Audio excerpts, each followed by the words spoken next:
slavery touch touches and touched on every aspect of the people's lives it affected. Um, and as I said in my last talk on the American Revolution, there's no way to do justice to this topic in a few short minutes. In particular, I'm focusing on one small slice of African American slavery in one small part of the Western Hemisphere. Um, but the story of slavery is so much bigger than that. And in particular, there are things that I know about, even when we're talking about the United States, slavery in the Southwest that I am almost entirely ignorant of. So I won't even attempt to try and do justice to that, but just know that I'm aware that the story is much bigger than what I'm going to be talking about, that many more lives were affected by than what I'm going to mention, and that this is an effort to try to come to grips with that. And I know I'll fail, but that's where this comes from. To learn about our past, to connect our current struggles to the struggles of the past, and to advance our struggle based on the successes of the people who preceded us. So just wanted to make that clear that I know I'll mess up. I apologize in advance for that. But this is an important topic that I think sometimes we on the left kind of gloss over and don't really think about why we should pay attention to it. And that's the impetus for this idea of the talk on abolition from below. And when I first proposed this talk, I was really just going to be talking about some abolitionists that I had learned about when discussing John Brown, or when learning about John Brown, because he was connected to so many different abolitionist individuals and groups, that it really revealed a whole network and underworld than what we usually find in the books on abolitionists. Um, but then, as I tend to do, I realize that there's an underlying question. So I'm going to actually split this into two even mini talks, because there's a bigger question: is why does this matter to the discussion of socialism? Because if you ask socialists, there's actually quite a divide. Is slavery capitalist? Right? And there's never a clear answer, and or sometimes there is, but not one that's been satisfactory to me. And so I'm going to start off with a little discussion of that controversy, and why I think we need to clarify that, and why I think I'm going to stake out a position. I could be wrong. I'm welcome. I'm open to being wrong about that, and have disagreements on that. Um, but it is an open question, and I want to introduce people to the controversy. In fact, Marx himself was unclear about what the relationship between New World slavery, modern slavery, and capitalism was. He sometimes talked about it as separate, that it was kind of something that modern capitalism rested on. I don't know what that means in practice, but he seemed to kind of say they were separate, and then in other places he talked about it being as fully integrated with capitalism. And today you'll hear people talk about it being crucial to the development of capitalism, but does that mean it's capitalist or not? Or they'll say early capitalism relied on slavery, but was it capitalist or not? Um, one person said it was part of capitalist development, but then became a system stuck in amber. That it then became a hindrance to the further development of capitalism. Um, so there are debates about this, and then there are also some, and I'll talk about two. There are some Marxists who say it wasn't capitalist at all. Okay, and why this is important, because it's a question of how it was abolished then, and that's what we're talking about. So. Um, and unlike many debates in Marxism, there's no clear dividing line between reformists and revolutionaries. Um, some people who I agree with about the capitalist nature of New World slavery are liberals or reformists, and some people who I would call comrades are adamant that it was not capitalist. Um, And I'll lay out why I disagree with that. This is why I included the two readings. One from Jacobin, Kevin Anderson's piece, and one from our comrade Steve Leigh. And I did this on purpose. I've known Steve for years. I trust my life, I trust him with my life. But I disagree with the conclusion of his article, and tend to agree more with the Jacobin article. I know, heresy. um, but I also don't want to imply that this debate is just academic. Marxists don't really do academic debates. This has implications for how we see the relationship between oppression and exploitation, for what we might expect uh, from the capitalist class when in the fight against racism, or anti-democratic elements. Um, And it's also a larger project of mine to recenter the relationship of oppression and exploitation as co-equal parts of class. Um,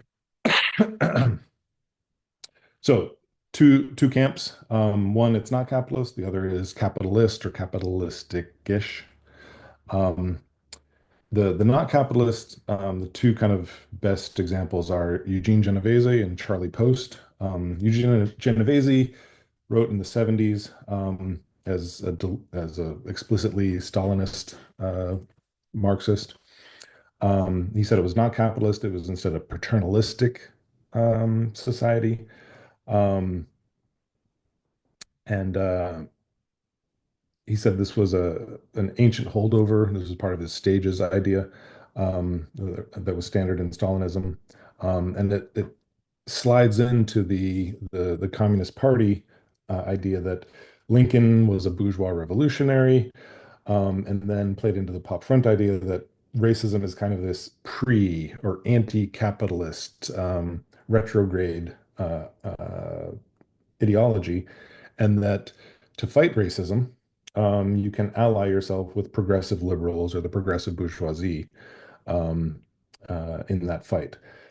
Um, and so seeing slavery and racism and white supremacy as pre-capitalist or something like that, or non-capitalist, leads you, at least in Genovese's case and the Communist Party's case, to saying we can ally with the liberal bourgeoisie. Genovese actually later flipped that and said that the Democrats instead were the pre-capitalist ones, and he ended up being a keynote speaker at the CPAC and a promoter of George Bush and things like that. So that's one aspect of it. It's not capitalist. Charlie Post is different. He's a genuine revolutionary, a comrade of ours, um, uh, and but in his American Road to Capitalism. Uh, While he says it initially boosted the emergence of capitalism, it ended up being an unproductive sector, and a brake on the development of the capitalist system that the Northern industrialists had to overthrow in order to succeed. He builds this on two arguments. That slaves, first, they're constant capital as opposed to variable capital, meaning that instead of paying wages, you bought a slave, and that was like capital. Um, and I disagree with this. This is common among people to say slaves weren't workers; they were capital. But that's just taking capital. Capitalists treat all workers as capital, right? They call us literally human resources. And how they pay for labor doesn't really matter to them. And the question then of like, well, they weren't paying wages. How capitalists bought the labor of slaves? They just didn't pay the slaves; they paid other slave owners, right? So they were still paying market rates. So I think this argument of Charlie Post fails on that level. Um, And then the second thing is that he says it didn't result in the technological innovation that you normally see with capitalism. But this is secondary or tertiary at best. It's a byproduct of capitalism, not a central feature. Um, and for that matter, if people were to even read a normal American history textbook, if you're to talk about one invention from the early 19th century in America, it would probably be the cotton gin, right? Which this made cotton uh, incredibly profitable. Um, and then also when you're talking about land in capitalism, how you expand it is by getting more land, and the slave owners were absolutely bloodthirsty for more land. So both those arguments, I think, from Charlie Post fail. Um, okay, so I'm in the camp of it's capitalist, but then how much? I'm again, lots of people disagree on this. I'm going to stake out a position that I think it's fully 100% capitalist, and that slaves are essentially the modern proletarians, except without rights at all, right? So that if you think about the end goal of capitalists is to reduce wages down further, theoretically that would be to nothing, right? Except this is what we had at the beginning of capitalism. So capitalism in America is born as kind of this Benjamin Button, right? It's old and young at the same time, or Janus. It's looking both forward and backwards. But it's a result of what will capitalists do when workers don't have any rights? Slavery. Okay, that's my position. That's how I envision it. And why I think this is important to go through is because if slavery is not capitalist and the ruling class of the North was going to needed to abolish it, then the self-activity of slaves, the on-the-ground grassroots activity of abolitionists wouldn't matter, right? Um, Ultimately, capitalism is going to be outgrow other systems. It'll surround it and strangle it and take care of it. Um, and if you see it as non-capitalist, then you know the resistance of slaves and abolitionists is a nice to have, but not necessary. On the contrary, if it is capitalist, then the resistance of the exploited and the oppressed, the enslaved, and their allies is absolutely crucial. And that's why I think that the discussion on abolition from below is so crucial and why we should think about it that way. There are other reasons for that, in that sometimes people think, well, there are limits to what capitalism will allow to happen. So that they'll put the brakes on the people like uh, Trump or Orban or Putin or whatever. I don't think that that's the case. I think the bottom of capitalist depths are slavery, genocide, and the destruction of the entire planet if necessary. So that's why I think that uh, the what people did to end the system of slavery is so relevant for our activity today. Please discuss.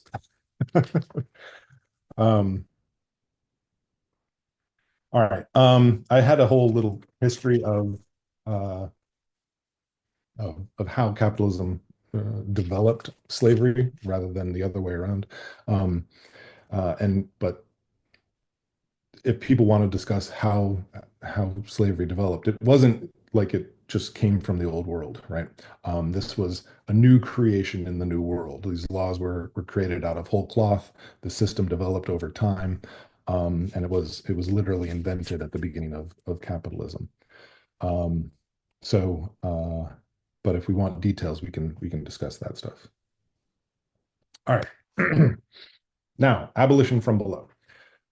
When the topic is often discussed, they'll often talk about abolitionists, but I didn't actually want to frame it that way. That's why the talk is abolition from below, because I want to widen the topic from just abolitionists. Because if you talk about abolitionists, and it implies open political organizations. If you think about it that way, then that implies organizations in the North, since open anti-slavery organizations were illegal in the South. And if it's open political organizations in the North, it implies white. It tends to imply men. Um, but the reality is that at base, the fundamental reason there was any resistance to slavery was from the slaves themselves, right? So, who was the first abolitionist? Well, the first abolitionist was the first slave. Okay. Um, and from the very beginning of this system, from the slave catching raids in Africa to the slave prisons on the coasts, um, to the slave ships in the Middle Passage, to the fields and factories and towns and cities of the New World, slaves resisted every single step of the way. Um, and just if we're talking modern day US, right, ignoring the Caribbean, South America, Central America, if we're just talking that, and we're just talking large ones. There was the first actual, I didn't realize this until just a few weeks ago. The first rebellion against slavery in the United States actually precedes the United States. It precedes the English colonies. It was actually in not too far from where I live in South Carolina, the rebellion of San Miguel de Guadalupe in 1526. So it was a Spanish town that was set up, and essentially it was abandoned because of a slave revolt there. And there's not a lot of documentation, but it's assumed that the slaves who set fire to the town escaped into the interior. Um, so that uh, the fight against slavery precedes the United States itself. Then there's also the slave revolt in New York of 1712, the Stoner Rebellion in South Carolina in 1739. Bacon's Rebellion in Virginia in 1672, which was a combined white and black slave and indentured servant and free rebellion against the elites of Virginia. It's more complicated than that. If you want to talk about it, it's a good thing to discuss. Um, the quote Negro plot of New York 1741, which I discussed in my last talk, which actually was again interracial. And you can see in some of these things how white solidarity with the oppressed, with the enslaved, is erased in the official discourse. That's part of the racist narrative that bolstered slavery. Um, Gabriel's Rebellion in Virginia in 1800, the Chatham Manor Revolt in 1805, the German Coast Uprising in Louisiana in 1811, which is the largest slave revolt on American soil, now American soil. Um, uh, and again was that rebellion was buried. Denmark Vesey's Conspiracy in Charleston, Nat Turner's Rebellion in Southampton, Virginia, where uh, I grew up or I went to school in that area. And when I first learned about Nat Turner's Rebellion, people talked about, well, if you look at where he was going, nobody knows where he was going. He seemed to go this way and that way, and he seemed to go into the interior of Virginia rather than north. But people in the local area absolutely knew that Nat Turner was going to the Great Dismal Swamp, where there were maroon communities living there. Um, and in fact, recent archaeology has finally verified all of that. So academics are catching up with what people have known in that area for a long time. We can talk about the Seminole War, the Amistad and Creole slave ship rebellions, the Cherokee Revolt of 1842. The list goes on. Those are only the big ones. Without these rebellions, these are the fundamental base of why slavery uh, ultimately was doomed to fail, is because the massive resistance of slaves themselves, and they inspired non-slaves to ally with them. Um, if we are going to talk about abolitionist organizations, let's talk the standard narrative, of course, is that after the American Revolution, the first societies were the American Colonization Society and the New York Manumission Society, which their most prominent member was Alexander Hamilton. Um, but uh, spoiler alert, Alexander Hamilton wasn't the fast talking abolitionist that he appears in the musical. He was actually a slave owner himself. And these two organizations, they were founded by wealthy American elites, seem to play into the idea that um, uh, slavery was non-capitalist and that the capitalists were going to abolish it themselves. But in fact, those two organizations were formed in response to grassroots organizations and petitions, um, and and and these organizations were to delay, to figure out how the new rulers of the United States could maintain the benefits of slavery while abolishing it, while giving in to the demand to abolish it. And so, well, the colonization society, well, get rid of all Africans and make America white. Um, Slaves and free blacks overwhelmingly opposed these efforts, except at some points where they're like, well, maybe this is the best we can do. Um, the New York Manumission Society was gradualist, compensated manumission, compensated not compensate the slaves, but compensate the slave owners. So these were the elite responses to a wave of grassroots anti-slavery organizing. Um, Churches were some of the big abolitionist organizing. And in fact, in the post-revolutionary United States, most churches split. Okay, this is the Baptist, Southern Baptist, and Baptist churches split. Um, the Episcopalian churches split, and you have the creation of brand new black churches. Um, and it wasn't just the black churches that were against slavery. There were, you know, integrated churches that were against slavery. There were white churches that were against slavery. Um, one thing that I thought was interesting was the Primitive Baptist Church, which is today known as kind of like people handling snakes and kind of the things like that, weird kind of cultish type things. The Primitive Baptist Church was founded explicitly as an anti-slavery church by yeoman farmers in the backcountry throughout the South. Their most famous proponent was Newton Knight, who led the Free State of Jones rebellion in the South against the Confederacy. If you watch the movie's fine, the book is better. Um, so there were lots of different organizations. And by the way, if you've ever had trouble thinking of a good name for your organization, just note the first um, anti-slavery organization in the U.S. came out of the Quaker Church in Pennsylvania, and it was the Pennsylvania Society for Promoting the Abolition of Slavery, the Relief of Free Negroes Unlawfully Held in Bondage, and for Improving the Condition of the African Race. So fortunately, our side has gotten better at naming our organizations over the years.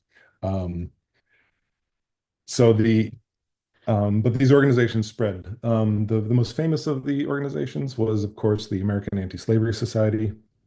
And its most famous person was organizer was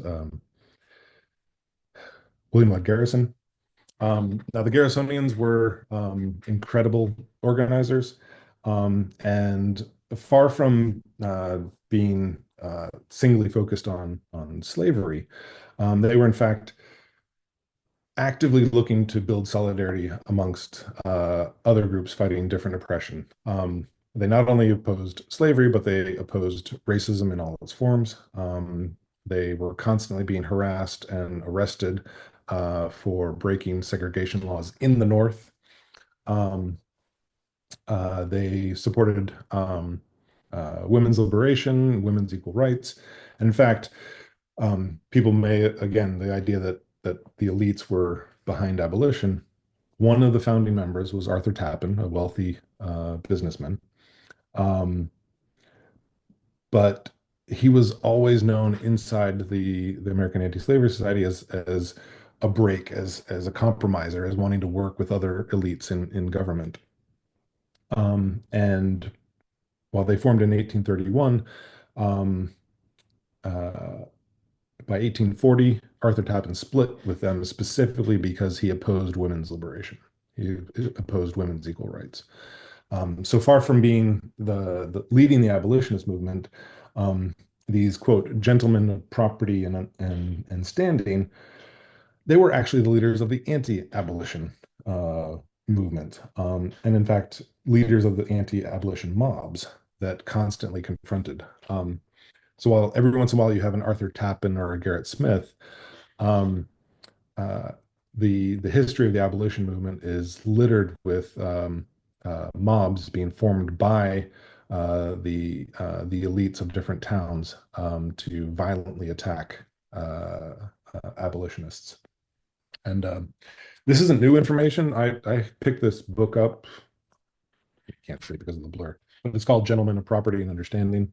It's from 1970. Manisha Sinha, in her great book on the slaves cause, pick, mentions that book. Um, but I generally don't see anybody who thinks that like the Eugene Genoveses or the Charlie Post, people think that slavery isn't capitalist. Talk about this because it undermines their thesis. So anyway, the American Anti-Slavery Society, as Manisha Sinha says about the Garrisonians, far from reinforcing the sanctity of bourgeois society, the nation state and empire, abolitionists bolstered radical internationalism. Contrary to conventional historical wisdom, abolitionists developed an incipient critique of capitalism that linked emancipation of the slaves with that of all laboring people and informed their long struggle for racial equality and against the civilizationist discourse of the American Colonization Society. The abolitionists developed an early response to European imperialism. And so I think we can learn a lot from the abolitionists, particularly the Garrisonians. They're not perfect, right?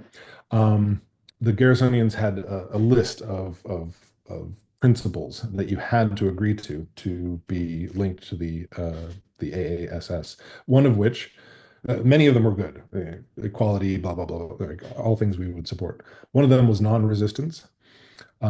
This was pacifism essentially, that when you were attacked, you didn't resist. You let them arrest you, you let them beat you, things like that. And this was, they raised it from a tactic to the level of a principle. Um, and Garrison was particularly adamant on this point. And this is one of the things that led Frederick Douglass to break with him. So every time I try and speak, I get beaten up. Um, and uh, and so Douglas does break with Garrison over this. And one of the other things was they were anti-political, right? And what that meant is that they thought the American Constitution was, as Garrison said, a pact with the devil forged in hell, and that any participation whatsoever in the American political system meant that you were compromising your morals. So not only don't vote for the two main parties, the Whigs and the Democrats, but also don't serve on juries. Um, uh, you know, anything that even could help. Um, they didn't. They didn't even want anti-slavery laws passed because then that would legitimize the the authority of the Constitution. They took this ended up getting them twisted in many ways. They ended up saying that the North should secede from the South, um, which uh, black abolitionists were like, "That's great for you, but what about the slaves?" Right? Um, and this often confused me, but Manisha Sena contextualized it when she said that Garrison essentially kind of thought of the North as a colony of the South. They were dominated by it. And in that way, I guess you can kind of see the logic, but it doesn't make sense and it didn't work. Um, okay, so that's the American Anti-Slavery Society. Um, like I said, organizations locally sometimes affiliated with the AASS, often they didn't. So there were literally hundreds of these grassroots organizations throughout all of the states. Um, And sometimes they were not just uh, white and black, sometimes they were all black societies. And they would then debate, should we affiliate it with AASS? And often it was no, because they didn't want to uh, go through those or agree to those principles. And sometimes even when they did, they ended up resisting violently uh, the anti-abolition mobs. Um, I've realized I'm running out of time rapidly, so I will just say that um, the abolitionists used every means available to spread the movement. Um, Newspapers, there were not just the Liberator from the AASS, but dozens and dozens of newspapers, some of which only lasted a few issues. There were revolutionary black newspapers. John Brown wrote an article for one called The Ram's Horn. Um, and so they would pop up. They would the anti-abolitionist mobs would come in and find them and smash their printing presses, and sometimes murder people like they did with the abolitionist Elijah Lovejoy, who had to flee Missouri, and then when he was welcomed into Southern Illinois to set up his press there, the local Attorney General of Illinois, right? This isn't some local, hardware stores owner. This is one of the ruling class in Illinois, led an anti-abolition mob to smash Elijah Lovejoy's press and murder him. Um, again, the elites, North and South, were often the leading edge of the anti-abolition movement.